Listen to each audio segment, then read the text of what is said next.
अस्सलाम वालेकुम दोस्तों। फलस्तीन का दारुल हुकूमत यरूशलेम दुनिया का मुतनाज़ तरीन शहर शुमार किया जाता है क्योंकि इसे मुस्लिम, यहूदी और ईसाई तीनों मज़ाहिब के पैरोकार एक मुकद्दस शहर मानते हैं और यही वजह है कि यरूशलेम 7,000 बरसों की खून आलूद तारीख में लिपटा हुआ है। ये वो शहर है जो अपनी दास्तान गम दुनिया से बयान कर रहा है। इस शहर ने पिछले एक अरसे में कैसे कैसे नशेबो फराज देखे और यरूशलेम पर यहूदियों ने कैसे कब्जा किया, फलस्तीनियों को इस शहर में रहने के लिए कौन सी कीमत चुकानी पड़ती है, आज हम आपको इसी हवाले से अहम मालूमात फराहम करने की कोशिश करेंगे और आपको बताएंगे यरूशलेम की तारीख के बारे में। मगर आगे बढ़ने से कबल आपसे इतनी सी गुजारिश है कि इस वीडियो को शुरू से आखिर तक खुद भी जरूर देखिएगा और एक मुसलमान होने की हैसियत से अपने दोस्तों के साथ भी शेयर जरूर कर दीजिएगा। तो नाज़रीन गिरामी, यरूशलेम दुनिया का वो वाहिद शहर है जिसे यहूदी, मसीही और मुसलमान तीनों मुकद्दस मानते हैं। बरतानवी general sir Edmund Allenby को यरूशलेम के तकद्दुस का इस कदर ख्याल था कि जब वो उस्मानी फौजों को शिकस्त देकर यरूशलेम पर कब्जे की गरज से बाबुल खलील के रास्ते शहर में दाखिल हुए तो उन्होंने घोड़े या गाड़ी पर सवार होने की बजाय पैदल चलने को तरजीह दी। ये वाकया आज से 109 साल पहले यानी 11 दिसंबर 1917 को पेश आया था। बरतानवी वज़ीर आज़म डेविड लुइड जॉर्ज ने इस मौके पर लिखा कि दुनिया के मशहूर तरीन शहर पर कब्जे के बाद मसीही दुनिया ने मुकद्दस मकामात को दोबारा हासिल कर लिया है। तमाम मगरबी दुनिया के अखबारों ने इस फतह का जश्न मनाया और अमरीकी अखबार न्यूयॉर्क हेरल्ड ने सुर्खी जमाई कि बरतानिया ने 673 बरस के इक्तिदार के बाद यरूशलेम को आजाद करवा लिया है। नाज़रीन, इस खबर के बाद मसीही दुनिया में जबरदस्त खुशी की लहर दौड़ गई। अमेरिकी सदर डोनाल्ड ट्रंप ने इस वाक़े के ठीक 100 साल बाद ऐलान किया कि यरूशलेम इसराइल का दारुल हुकूमत है। हालांकि दुनिया भर के ममालिक ने इन्हें खबरदार किया था कि इस ऐलान से खित्ते में तशद्दुद की नई लहर फूट सकती है। यरूशलेम मुतद्दिद बार तख्तो ताराज हुआ, यहाँ की आबादियों को कई बार जबरदस्ती जिला वतन किया गया और इसकी गलियों में अनगिनत जंगें लड़ी जा चुकी हैं जिनमें खून के दरिया बह चुके हैं। दोस्तों, इस शहर के हवाले से यहूदियों का अकीदा है कि ये वो जगह है जहां से कायनात की तख्लीक हुई और यहीं से अल्लाह के बरगजीदा पैगंबर हजरत इब्राहीम अलैहिस्सलाम ने अपने बेटे की कुर्बानी की तैयारी की थी, जबकि मसीह समझते हैं कि हजरत ईसा अलैहिस्सलाम को यहीं पर मसलूब किया गया था और यहीं इनका सबसे मुकद्दस कलीसा वाक़ है।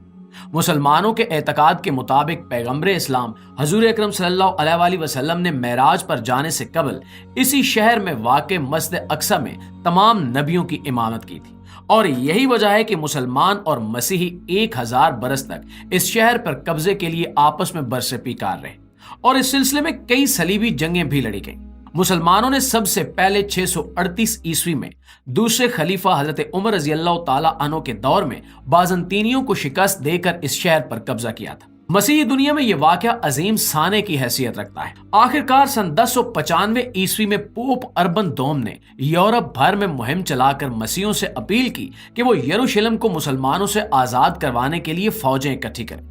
नतीजतन 1099 में अवाम, उमरा और बादशाहों की मुश्तरका फौज यरूशलेम को आजाद करवाने में कामयाब हो गई। ये पहली सलीबी जंग थी। ताहम अक्सर फौजी जल्द ही वापस अपने वतन सुधार गए और बिलाखिर सुल्तान सलाहुद्दीन अय्यूबी 90 बरस बाद इस शहर को दोबारा आजाद करवाने में कामयाब हो गए। नाज़रीन गिरामी, मुसलमानों की इस फतह से एक बार फिर यूरोप भर में बेचैनी फैल गई और यके बाद दीगरे 4 मजीद सलीबी जंगें लड़ी गई, लेकिन वो यरूशलेम से मुसलमानों को बेदखल करने में नाकाम रही। अलबत्ता सन 1229 में ममलूक हुक्मरान अल-कामिन ने बगैर लड़े यरूशलेम को फ्रेडरिक दोम के हवाले कर दिया, लेकिन उसके सिर्फ 15 बरस बाद ख्वारज़मिया ने एक बार फिर शहर पर कब्जा कर लिया, जिसके बाद अगले 673 बरस तक यह शहर मुसलमानों के कब्जे में रहा। सन 1517 से लेकर 1917 तक यह शहर उस्मानी सल्तनत का हिस्सा रहा और उस्मानी सलातीन ने शहर के इंतजाम और इंसराम की तरफ खासी तवज्जो की। उन्होंने शहर के गिर्द दीवार तामीर की, सड़कें बनाई और डाक का निजाम कायम किया, जबकि 1892 में यहाँ रेलवे लाइन बिछा दी गई और एक अरसे बाद इस शहर पर बरतानवी chief of army staff general Allenby की क़यादत में मसीही बिरादरी ने कब्जा कर लिया। नाज़रीन गिरामी, जनरल एलन बी के कब्जे के बाद शहर 3 दहाइयों तक बरतानवी सल्तनत में शामिल रहा और इस दौरान यहाँ दुनिया भर से यहूदी आकर आबाद होने लगे। آخرکار 1947 میں اقوام متحدہ نے اس شہر کو 2 حصوں میں تقسیم کرنے کی منظوری دے دی، جس کے تحت نہ صرف فلسطین کو 2 حصوں میں تقسیم کر دیا گیا بلکہ یروشلم کے بھی 2 حصے کر دیے گئے، جن میں سے مشرقی حصہ فلسطینیوں جبکہ مغربی حصہ یہودیوں کے حوالے کر دیا گیا۔ اس کے اگلے برس اسرائیل نے آزادی کا اعلان کر دیا اور عرب ملکوں کے لیے یہ بات ناقابل قبول تھی۔ انہوں نے اسرائیل پر مل کر حملہ کر دیا، لیکن انہیں اس میں شکست ہوئی۔ اس کے بعد اگلے 2 اشروں تک یروشلم کا مشرقی حصہ اردن کے اقتدار میں رہا، لیکن 1967 کی جنگ میں اسرائیل نے اس پر بھی قبضہ کر لیا۔ بین الاقوامی برادری آج تک اس قبضے کو غیر قانونی سمجھتی ہے، لیکن یہودی قوم اسے اپنا گھر مانتی ہے۔ ناظرین گرامی، اسرائیلی پارلیمان نے 1950 سے ہی یروشلم کو اپنا دارالحکومت قرار دے رکھا ہے، لیکن دوسرے ملکوں نے اقوام متحدہ کی قرارداد کے احترام میں یروشلم کی بجائے تل ابیب میں اپنے سفارت خانے قائم کر رکھے ہیں، اور پھر امریکی صدر ڈونلڈ ٹرمپ نے اس روایت کو توڑ دیا۔ اس طرح امریکہ یروشلم کو اسرائیل کا دارالحکومت تسلیم کرنے والا پہلا ملک بن چکا ہے۔ اس شہر کی تاریخ 7000 سالوں پر محیط ہے۔ ماہرین آثار قدیمہ کے مطابق 7000 سال قبل بھی یروشلم میں انسانی آبادی موجود تھی۔ اس طرح یہ دنیا کے قدیم ترین شہروں میں سے ایک ہے۔ ناظرین محترم، تاریخ کی کتابوں کا مطالعہ بتاتا ہے کہ 1000 سال قبل مسیح میں حضرت داؤد علیہ السلام نے اس شہر کو فتح کر کے اپنی سلطنت کا دارالحکومت بنا لیا۔ 960 قبل مسیح میں حضرت داؤد علیہ السلام کے بیٹے پیغمبر حضرت سلیمان علیہ السلام نے یروشلم میں معبد تعمیر کروایا، جسے ہیکل سلیمانی کہا جاتا ہے۔ 599 قبل مسیح میں بخت نصر نے شہر کو تاراج کر کے یہودیوں کو ملک بدر کر دیا۔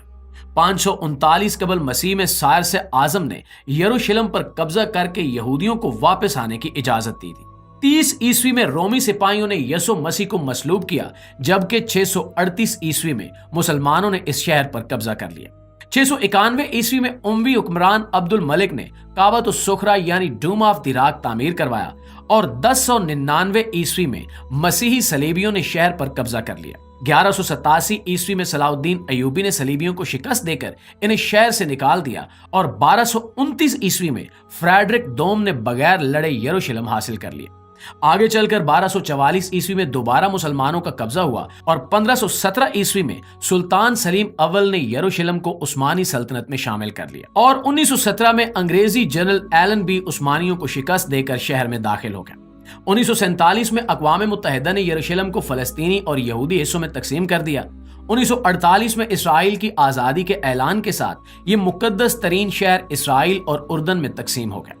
1967 کی عرب اسرائیل جنگ کے نتیجے میں دونوں حصوں پر اسرائیل نے ناجائز قبضہ کر لیا، جس کے بعد آج تک اس شہر میں یہود قوم نے مسلمانوں کے خلاف ظلم و بربریت کا ایک طوفان گرم کر رکھا ہے۔